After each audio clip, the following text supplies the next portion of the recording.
নামাজের ভিতরে আমরা সূরা মাউন পড়ি, কি বলা হচ্ছে সেখানে?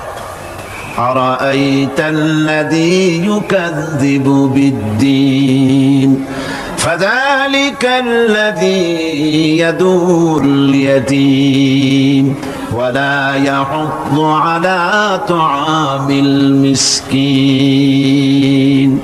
দ্বীন ইসলাম তথা বিচারের দ্বীনকে অস্বীকার করেছে সে লোকটি সম্পর্কে কি তুমি বিবেচনা করেছো?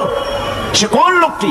যে লোকটি এতিমকে গলা ধাক্কা দেয়, মিসকিনদেরকে খেতে দেয় না, পরস্পরকে মিসকিনকে খাবারের ব্যাপারে উৎসাহিত করে না, এতিমকে গলা ধাক্কা দেয়। এই জন্য পরকালকে অস্বীকার করলো, এই জন্য ইসলামকে অস্বীকার করলো, এই জন্য দ্বীনকে অস্বীকার করলো। এরপরে সে নামাজ পড়ুক, রোজা রাখুক, তার নামাজ, রোজা, হজ, যাকাতের গুরুত্ব বহন করবে না। কিয়ামতে যেসব লোক জাহান্নামে যাবে তার মধ্যে দুটি কারণ হবে সবচেয়ে বড়। একটা হচ্ছে আল্লাহর প্রতি ঈমান না আনা, আর একটা হচ্ছে এতিম মিসকিনদেরকে খেতে না দেওয়া। এদের শাস্তি কি রকম হবে? আল্লাহ রাব্বুল আলামিন বলেন, যারা এতিম মিসকিনদেরকে খেতে দিবে না, গলায় ধাক্কা দিবে, তাদের সঙ্গে দুর্ব্যবহার করবে, আল্লাহ পাক বলেন তাদের অবস্থা কি হবে শোনো। খুযূহু ফাগুল্লুহু সুম্মাল জাহিমা সাল্লুহু। বলা হবে ধরো এই লোকটারে, ধরো আর তার গলায় ফাঁস লাগাও, তাকে জাহান্নামে নিক্ষেপ করো। নাউযুবিল্লাহি মিন যালিক। আর এরপরে তাকে 70 হাত 70 গজ শিকল দিয়ে তাকে বেঁধে ফেলো, তাকে জাহান্নামে নিক্ষেপ করো। কারণটা কি? কারণ হলো ইন্নাহু কানা লা ইউমিনু বিল্লাহিল আযীম ওয়া লা ইয়াহুদ্দু আলা তুআমিল মিসকিন। গলায় ফাঁস লাগায়া 70 হাত শিকল দিয়া বাঁধা জাহান্নামে নিক্ষেপ করো, কারণ সে আল্লাহর উপর ঈমান আনে নাই, আর এতিমদেরকে মিসকিনদেরকে খাবারের ব্যাপারে পরস্পরকে উৎসাহিত করে নাই, নিজেও খাওয়ায় নাই, আরো একজনকে উৎসাহিতও করে নাই। কিয়ামতে জাহান্নামে যারা যাবে, জাহান্নামে যাওয়ার যতগুলি কারণ থাকবে তার মধ্যে দুটি কারণ বড়।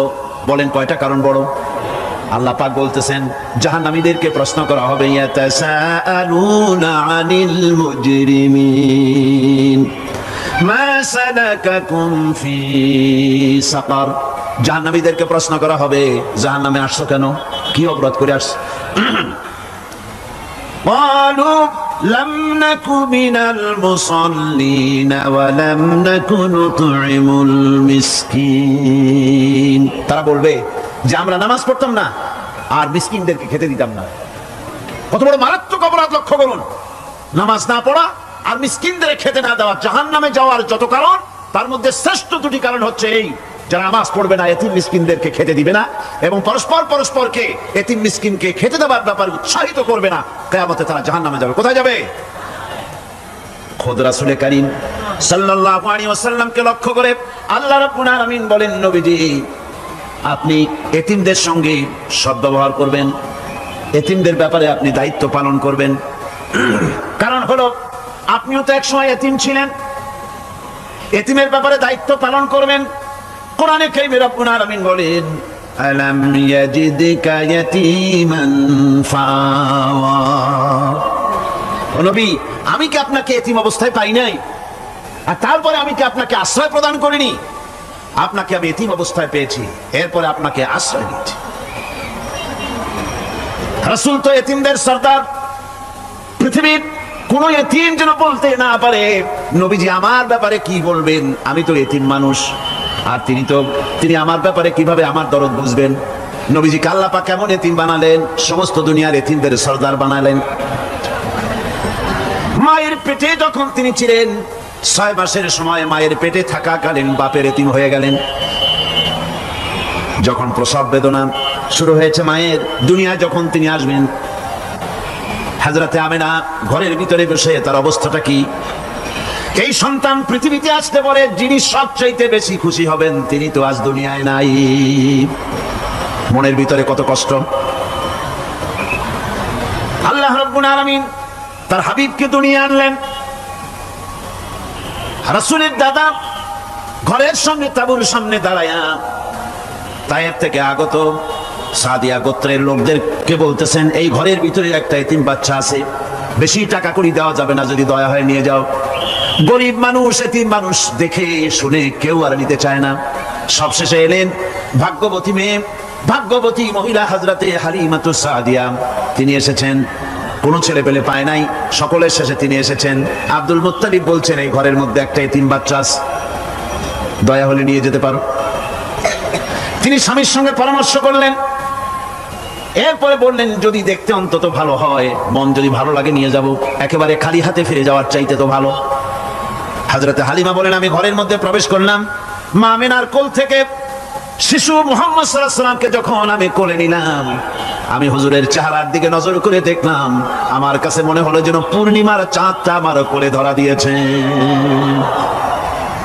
রাসূল কি শিশু মুহাম্মদ সাল্লাল্লাহু আলাইহি ওয়াসাল্লাম কি যখন নিয়ে বাড়ির দিকে রওনা হলাম, যে গাধা আমার সকলের পেছনে এসেছে, সেই গাধা এখন সকলের আগে ছুটে চলে যায়। এরপরে বাড়ি যখন নিয়ে গেলাম, কুয়ায় পানি বাড়লো, গাছে ফসল বাড়লো, খেজুর গাছে খেজুর বাড়তে লাগলো, জমিনে ফলন বেড়ে গেল। রাসূলের দুধ বোন সাইমা রাসূলকে নিয়ে মুহাম্মদ সাল্লাল্লাহু আলাইহি ওয়াসাল্লাম তাকে দোলনা নিয়ে দোল দিতেছে। কি আশ্চর্য অবস্থা! সাইমা তাকে দোল দিচ্ছে আর বলতেছে, বেঁচে থাকুক মুহাম্মদ সাল্লাল্লাহু আলাইহি ওয়াসাল্লাম, সে দীর্ঘজীবী হোক। কবি লিখতেছেন, কি আশ্চর্য কথা! বেদুইন বালিকা কারে নিয়ে দোল দেয় সে কি তা জানে? বিশ্বনবী মুহাম্মদ রাসূলুল্লাহ সাল্লাল্লাহু আলাইহি ওয়াসাল্লাম এভাবে এতিম অবস্থায় জীবন তার শুরু হলো। যখন মায়ের কাছে তিনি ফিরে এসেছেন, প্রতিদিন তিনি খেলা দেখতে যান ময়দানে। ইতিহাসের মধ্যে লেখা হয়েছে, মা প্রতিদিন সন্ধ্যার সময় তাকে ফিরে পান। আজকে সন্ধ্যা হয়ে গেছে, শিশু মুহাম্মদ সাল্লাল্লাহু আলাইহি ওয়াসাল্লাম বাড়ি ফেরেন না। কারণ কি, কেন বাড়ি ফেরে না? সন্ধ্যার দিকে তিনি চলে গিয়েছেন পাহাড়িয়া ময়দানে, যে দেখেন ধুধু করতেছে, চতুর্দিকে সন্ধ্যা হয়ে গেছে, অন্ধকার হয়ে গেছে, কোনো ছেলে পেলে নাই, কেউ নাই। পাহাড়ের পাদদেশে বসে শিশু মুহাম্মদ সাল্লাল্লাহু আলাইহি ওয়াসাল্লাম কাঁদতেছেন। মা প্রশ্ন করলেন, বাবারে, সন্ধ্যা উত্তীর্ণ হয়ে গেল, কেন একা একা বসে বসে কাঁদো? তিনি বলছেন, মাজি, আজ কদিন খেলা দেখতে আসলাম ময়দানে, প্রতিদিন দেখি যখন সন্ধ্যা হয়ে যায়, মুরব্বী শ্রেণীর কিছু লোক আসে, ছেলেকে নাম ধরে ডাক দেয়, ছেলেরা দৌড়ে তার বাবার কাছে চলে যায়, আর বাবা ছেলেকে কোলে নিয়ে মুখে চুমা দিয়ে বাড়ির দিকে নিয়ে যায়। আমি আজ কদিন পর্যন্ত এই ময়দানে এলাম, কোনদিন সন্ধ্যা বেলায় তো কেউ এসে আমাকে মুহাম্মদ বলে একটা ডাক দিল না। আমার আব্বা কি নাই? আল্লাহ রাব্বুল আলামিন বলেন, আলাম ইয়াজিদকা ইয়াতীমান ফাআওয়া। এরকম এতিম অবস্থায় পেয়ে আমি কি আপনাকে আশ্রয় দেই নাই? আপনাকে আমি পেয়েছি এতিম অবস্থায়, এরপরে আমি আপনারে আশ্রয় দিলাম। ওয়া ওয়াজাদাকা দাল্লান ফাহাদা। এরপরে আমি আপনাকে পথ হারা পেলাম, আমি আপনাকে পথের দিশা দিয়া দিলাম। ওয়াজাদাকা আইলান ফাআগনা। এরপরে আমি আপনাকে দরিদ্র অবস্থায় পেয়েছি, তারপরে আমি আপনার দারিদ্র মুক্ত করেছি আপনাকে। সুতরাং ফাআম্মাল ইয়াতীমা ফালা তাকহার ওয়া আম্মাস সাইলা ফালা তানহার ওয়া আম্মা বিনি'মাতি রাব্বিকা ফাহাদ্দিস। সুতরাং নবী, এতিমের প্রতি নির্মম ব্যবহার করো না, এতিমের প্রতি ভালো ব্যবহার করো, নির্মমতা দেখাইও না। আর ভিক্ষুককে ধমক দিও না, রূঢ়তা দেখিও না, আর আল্লাহর নিয়ামতের প্রশংসা করো।